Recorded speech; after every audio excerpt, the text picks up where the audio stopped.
Well, let's start from one question.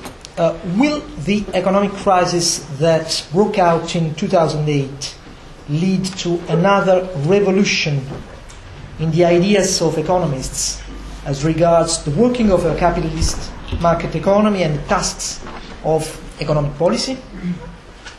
Well, some scholars suggest that the so-called mainstream approach to macroeconomics has already been addressing the typical failures of a market economy that foster instability and recession. Economists should therefore be able to remedy any errors of prediction and assessment of the crisis by drawing upon studies already existing in the predominant literature. Then, according to this view, there is no need to disrupt what Olivier Blanchard calls the core of mainstream macroeconomic theory, and hence no need to rewrite the textbooks on which that core is based. What is the core? Blanchard defined the core in this way. In the short run, real GDP growth, income distribution, and other real macroeconomic variables can be influenced by movements in aggregate demand and wage bargaining.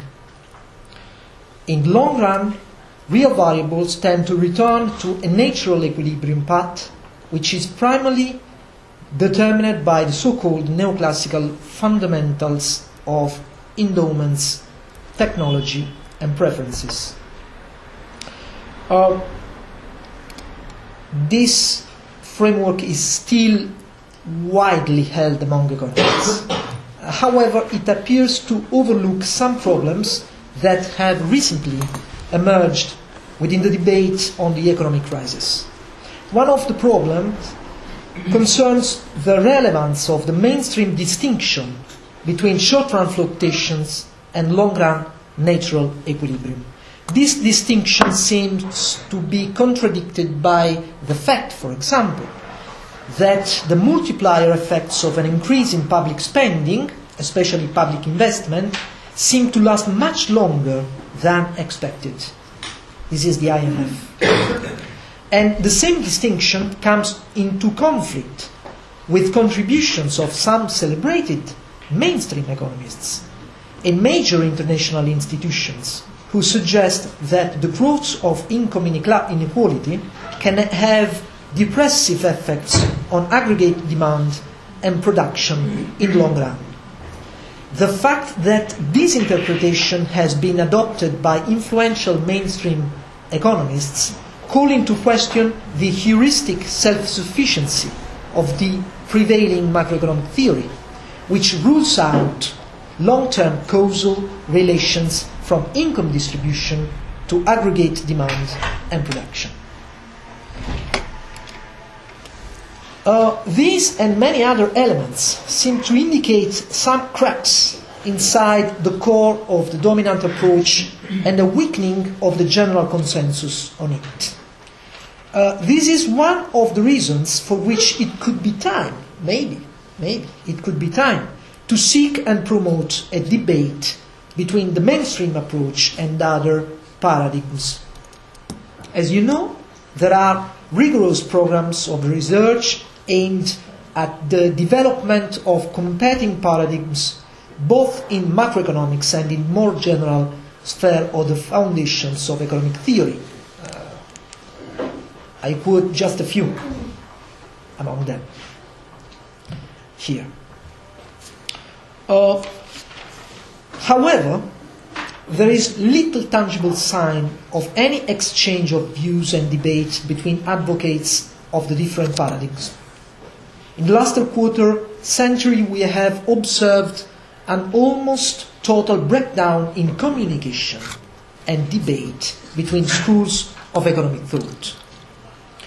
And there are grounds for thinking that this form of separate development in watertight compartments has not enhanced the quality of economic research, but on the contrary, impoverished and damaged it.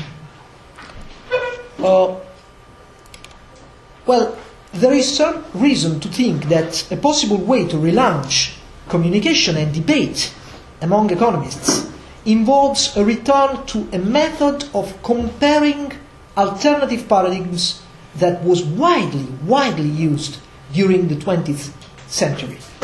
This comparative approach is based on the use of just one system of equations for all the theories examined. The transition from one theory to the other takes place through modification of the functional forms and reversal of the positions of exogenous and endogenous variables, which also imply a reversal in the logical relations between them. The initial system of equations thus acts as a sort of stereogramma. Very different conclusions will be reached in terms of economic analysis and policy in relation to the viewpoint from which it is examined. Stereogram. Yes, at some point you should be able to see a camel, but if you don't see it, it is not a problem. Anyway, it is important to clarify that the comparative approach does not make it possible to examine the entire range of epistemological differences between the theories compared. Alessio showed how complex is the comparison from an epistemological point of view. However, this method, this comparative method, presents the unquestionable advantage of immediacy by showing that apparently marginal changes in hypotheses can lead to completely different deductions. And this is not surprising. The choice of the exogenous variables on which the comparative approach is based is considered crucial by many scholars for a correct specification of an economic theory. But how does the comparative approach work? Here I can only give some suggestions. Let me comment a simple example. Let's take the well-known solo growth model. This model can be considered the most simple and essential representation of the neoclassical natural equilibrium path on which the core of mainstream macroeconomics is based. In other words, this model is the most simple version of the pivot around which the standard macroeconomic models move. In order to avoid further complications, let's consider an economy which produces just one commodity, corn, by means of corn and labor, but this is not essential for our criticism. Well, here we can see two kinds of equilibrium: a non-stationary equilibrium represented by a capital labor ratio given by KO, and a steady-state equilibrium represented by KSS. As you know, under given conditions, the tendency of the economic system is from any non-stationary equilibrium towards the steady state. But the important point for us is that in every possible equilibrium of this model, the interest rate is always endogenous. In this model, the interest rate R always represents an index of relative scarcity of capital with respect to labor. Then it is always endogenous. It is determined by the ratio between the scarce endowments of capital and labor together with technology. The causal relations goes from K to R, never vice versa. Now, if we apply the comparative approach to this model, we are legitimate to ask a very provocative question. If we accept the Sraffian hypothesis of an exogenous interest rate, what happens to this model? Obviously, put in these terms, the question is very brutal. The epistemological and theoretical steps that are needed to compare the neoclassical growth model with every Sraffian hypothesis are very complex. However, This is the precise limitation and at the same time quality of the comparative approach. It tries to go directly to the basic differences and contradictions between theories. In this specific case, when we ask what happens with an exogenous interest rate, the only logical answer is that the causal relation between the interest rate and the endowments is totally reversed. The interest rate contributes to determine the ratio between endowments of corn and labor, not vice versa. Now the causal relation goes from R to K. As a consequence, the endowments must adequate to the interest rate. That is, corn and labor will be produced up to the ratio which is consistent with the exogenous interest rate. In sum, with a seemingly trivial change of exogenous variables, we actually jump from one world to another world, from the neoclassical paradigm of scarcity to the classical and Marxian paradigm of production. And it is clear that this jump calls into question the same concept of natural equilibrium on which the mainstream macroeconomics is based. But let me give some other examples of comparative approach. Let's consider the short-run standard macroeconomic model elaborated by Blanchard and many others. According to this model, there should be a convergence of the economic system towards natural equilibrium. This thesis is based on two crucial assumptions. One, an inverse relation between price level and aggregate demand. On the basis of this relation, as you know, a wage reduction can reduce the price level and in this way can increase demand, production and employment. Second, an income distribution represented by a markup on unit labor costs, which is determined by profit maximization in a context of monopoly or imperfect competition. As a consequence, the markup and general income distribution become dependent on the elasticity of demand to the price level. In other words, only preference matter. Any reference to wage bargaining or class struggle is meaningless.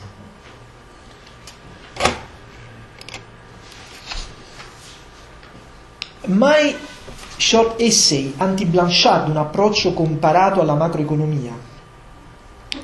In this essay, I've tried to use the comparative approach at an undergraduate level in order to criticize these basic theses of the standard macroeconomic model. And one of the novelties of the Anti-Blanchard is that it recovers a typical Keynesian thesis, according to which downward wage and price flexibility could reduce aggregate demand and production instead of increasing them. Then wage and price reductions could accentuate the instability of the economic system rather than help to restore the equilibrium in the wake of a demand shock. In standard mainstream textbooks, not only that of Blanchard, Amighini and Giavazzi, but also in the textbook of Menkyu, even Stiglitz and others, there is no reference to this literature.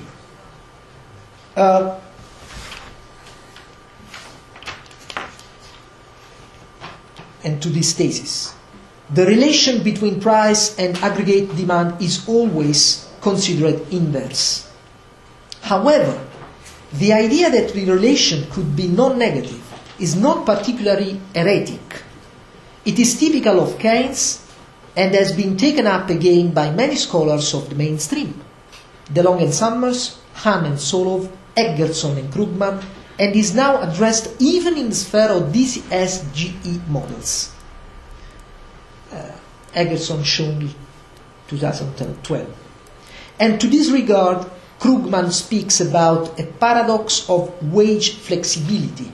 Wage and price reductions can provoke a fall in GDP, a fall in income, in employment, and a worsening of debt positions. The current case of the Eurozone is a typical example of this phenomenon.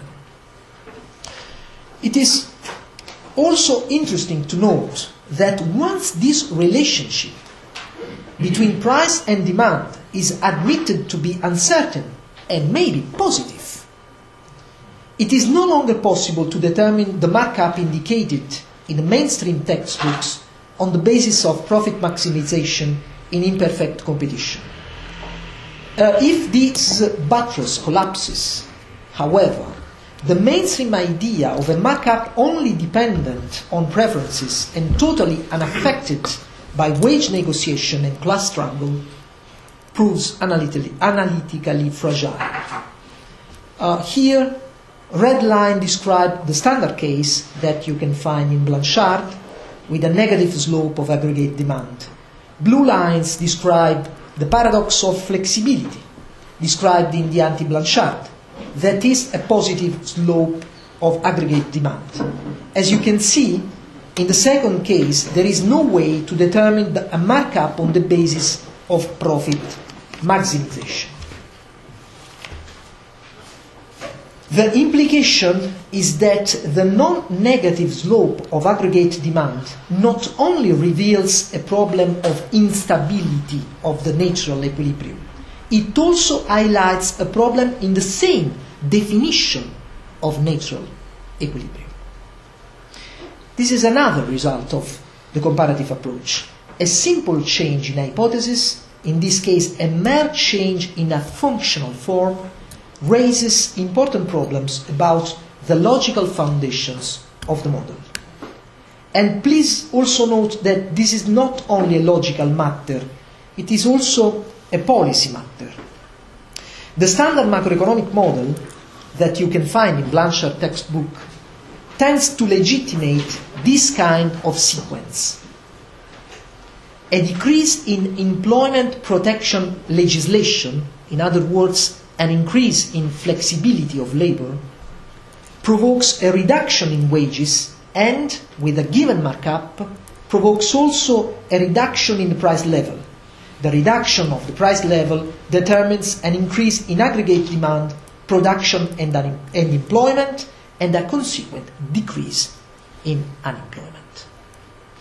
Well, in the statistical appendix of the Anti-Blanchard, you can find a well-known empirical test made by OECD.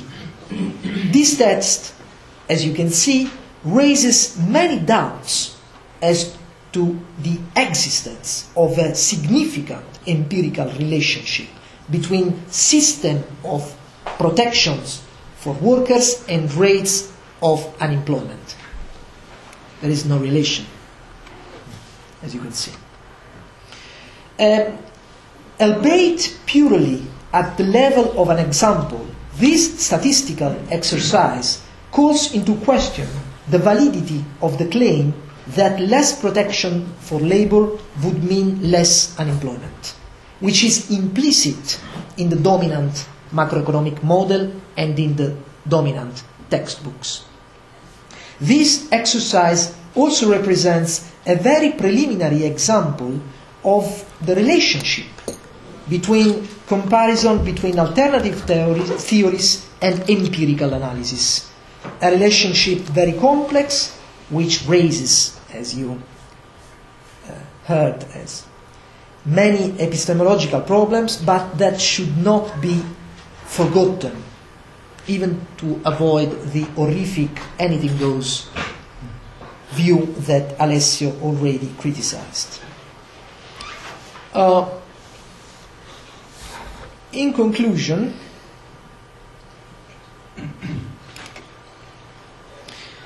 the comparative approach has many possible applications. For example, as we have shown in a recent paper published in the Cambridge Journal of Economics, this method can also show that very limited changes in the premises of the so-called Taylor rule can produce very important changes in the general conception of the role of the central bankers. The main change is that if we do not accept the core, the macroeconomic core, on which the same Taylor rule is based, then we will reject also Taylor's idea according to which the actual role of the central banker is to lead GDP and inflation to their respective equilibrium levels. And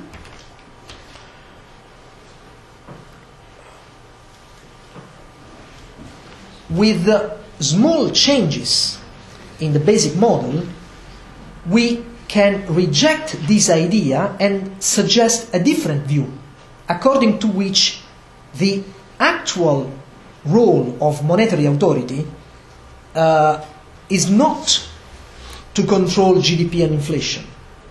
Monetary authority cannot control GDP and inflation. Its actual role, rather, is to control the average solvency conditions of the economic system and the related trends in insolvencies, bankruptcies, and centralization of capital in the sense of Karl Marx. Let me repeat this concept. The comparative approach to macroeconomics has many limitations. It cannot address all the complex epistemological and theoretical features of alternative paradigms of economic theory. However, it has also the merit of simplicity and immediacy, which could, we hope, could stimulate attention of young scholars and debate among economists. And today we absolutely need to stimulate debate among economists.